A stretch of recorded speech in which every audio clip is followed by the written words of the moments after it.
السلام علیکم، میرا نام فہد عامر ہے۔ Welcome to Javed Publishers. آج ہم 4th کلاس کی کڈز معاشرت علوم کا چیپٹر نمبر 3 جس کا عنوان ہے ریاست اور حکومت کا سبق نمبر 2 جس کا عنوان ہے حکومت کے اجزاء پڑھتے ہیں۔ حاصلات تعلم یعنی سبق سے ہم کیا سیکھیں گے؟ اس سبق کی تکمیل کے بعد طلبہ اس قابل ہو جائیں گے کہ وہ حکومت کے اعضاء، مقننہ، انتظامیہ اور عدلیہ کے بارے میں بیان کر سکیں، اصولوں اور قوانین کے مابین فرق کر سکیں، نیز بیان کر سکیں کہ کس طرح اصول اور قوانین ملک میں سازگار سیاسی ماحول پیدا کرنے میں مددگار ثابت ہوتے ہیں، جمہوریت کے تصور کو بطور مقبول ترین نظام حکومت بیان کر سکیں، رہنما کی تعریف کر سکیں اور اس کی خصوصیات بتا سکیں، عام انتخابات کی تعریف کر سکیں، سیاسی جماعتوں کا ڈھانچہ اور افعال بیان کر سکیں، نیز یہ کس طرح اپنے منشور کو مد نظر رکھتے ہوئے انتخابات میں حصہ لیتی ہیں۔ ڈیئر ٹیچرز اینڈ اسٹوڈنٹس، شہریوں کے بنیادی حقوق، جان و مال کا تحفظ، عدل و انصاف کی فراہمی اور امن و امان کی بحالی ریاست کی ذمہ داری ہوتی ہے۔ ریاست کی ذمہ داری کو پورا کرنے کے لیے حکومت بنائی جاتی ہے۔ حکومت شہریوں کو مختلف سہولتیں فراہم کرنے کی ذمہ دار ہوتی ہے۔ اب سوال یہ پیدا ہوتا ہے کہ حکومت بنائی کیسے جاتی ہے؟ ہر ملک میں حکومت بنانے کے مختلف طریقے ہوتے ہیں، جیسا کہ عام انتخابات کے ذریعے جمہوری حکومتوں کا قیام عمل میں آتا ہے۔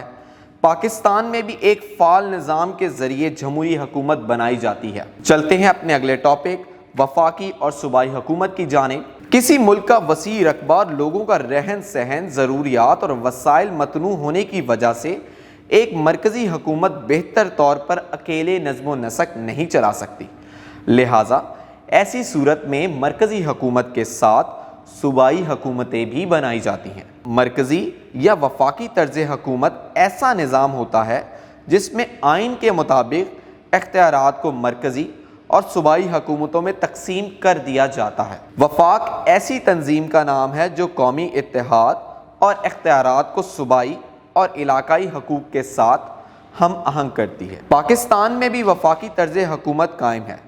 یہاں ایک مرکزی اور 4 صوبائی حکومتیں ہیں۔ وفاقی نظام حکومت میں آئین کو برتری اور خاصی اہمیت حاصل ہوتی ہے۔ پاکستان میں 1973 یعنی 1973 کے آئین کے مطابق مرکزی اور صوبائی حکومتوں کے درمیان اختیارات واضح طور پر تقسیم کر دیے گئے ہیں۔ وفاقی حکومت اپنے فرائض منصبی سر انجام دینے کے لیے قانون بناتی ہے، قانون کے ذریعے انصاف کے تقاضوں کو پورا کرتے ہوئے اور قانون کا نفاذ کرتی ہے۔ حکومت کے یہ کام 3 شعبے انجام دیتے ہیں، جیسا کہ آپ تصویر میں دیکھ سکتے ہیں۔ حکومت 3 شعبے اس کے: مقننہ، انتظامیہ، عدلیہ۔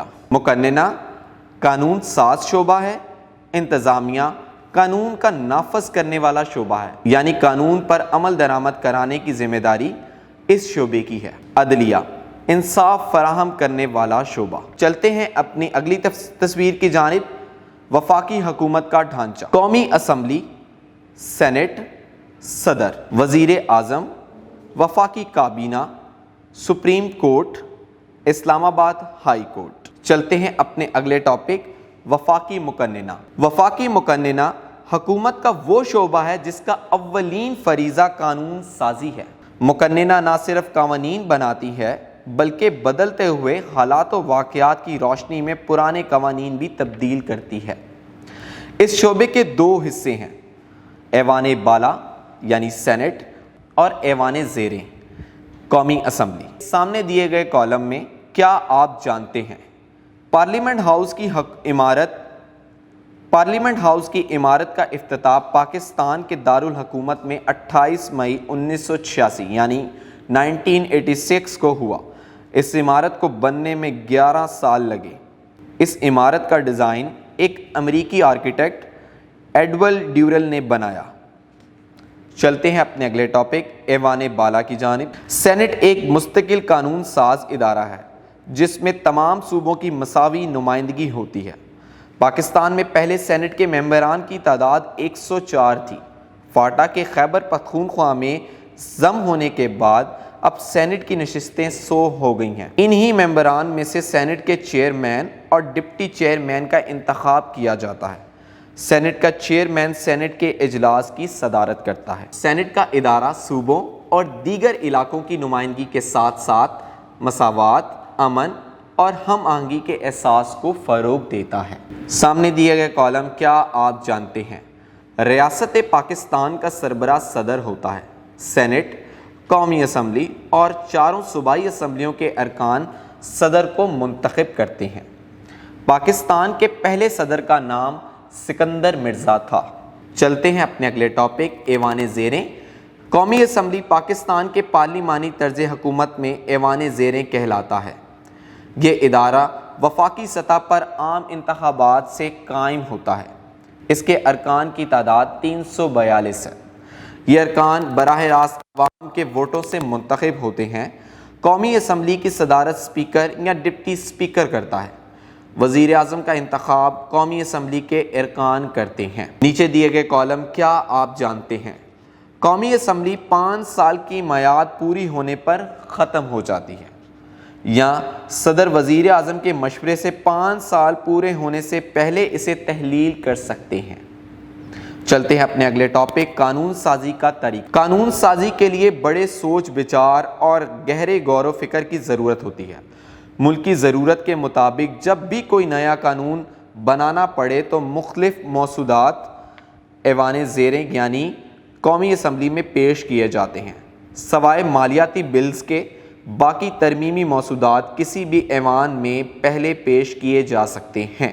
قانون ساز مجلس کے ارکان چونکہ عوام کے منتخب کردہ ہوتے ہیں، اس لیے مسودات کی طرح یہ بل سینٹ یعنی ایوان بالا میں منظوری کے لیے پیش کیا جاتا ہے۔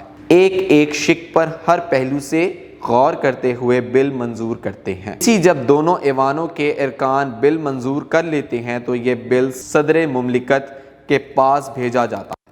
صدر کی منظوری کے بعد یہ بل قانون کی شکل اختیار کر لیتا ہے۔ چلتے ہیں اپنے اگلے ٹاپک، وفاقی انتظامیہ کی جانب۔ وفاقی حکومت کا یہ شعبہ بنیادی طور پر مقننہ کے بنائے ہوئے قوانین کے نفاذ اور ان پر عمل درآمد کا ذمہ دار ہوتا ہے۔ وفاقی انتظامیہ وفاق کے سربراہ یعنی وزیر اعظم اور اس کے کابینہ پر مشتمل ہوتی ہے۔ یہ شعبہ مختلف محکموں کے ذریعے ملک میں اندرونی اور بیرونی امن و سلامتی، عدل و انصاف، صحت اور تعلیم، ذرائع نقل و حمل وغیرہ کے نظام کو قائم رکھتا ہے۔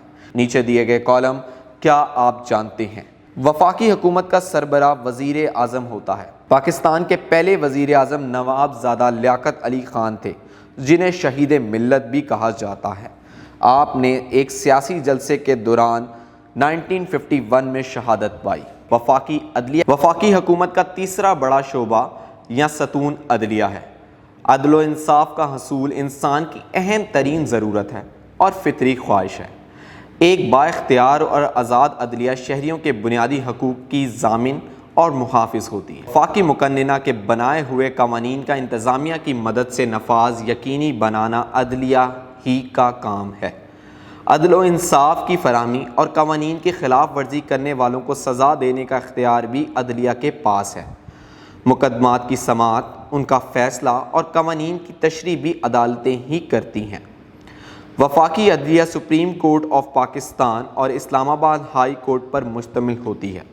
سپریم کورٹ عدالت عظمیٰ کے سربراہ کو چیف جسٹس آف پاکستان کہتے ہیں۔ سپریم کورٹ ملک کے آئین کی حفاظت اور بنیادی حقوق کے نفاذ کو یقینی بناتی ہے۔ ملک کی باقی تمام عدالتیں، سول کورٹس، سیشن وغیرہ سپریم کورٹ کے ماتحت ہوتی ہیں۔ سامنے دیے گئے کالم کیا آپ جانتے ہیں؟ عدالت عظمیٰ کا نصب العین یہ ہے، یعنی لوگوں کے درمیان فیصلہ سچ پر کرو۔ Thank you and keep watching. اپنا بہت سارا خیال رکھیں اور جڑے رہیں بولتی کتابوں کے ساتھ۔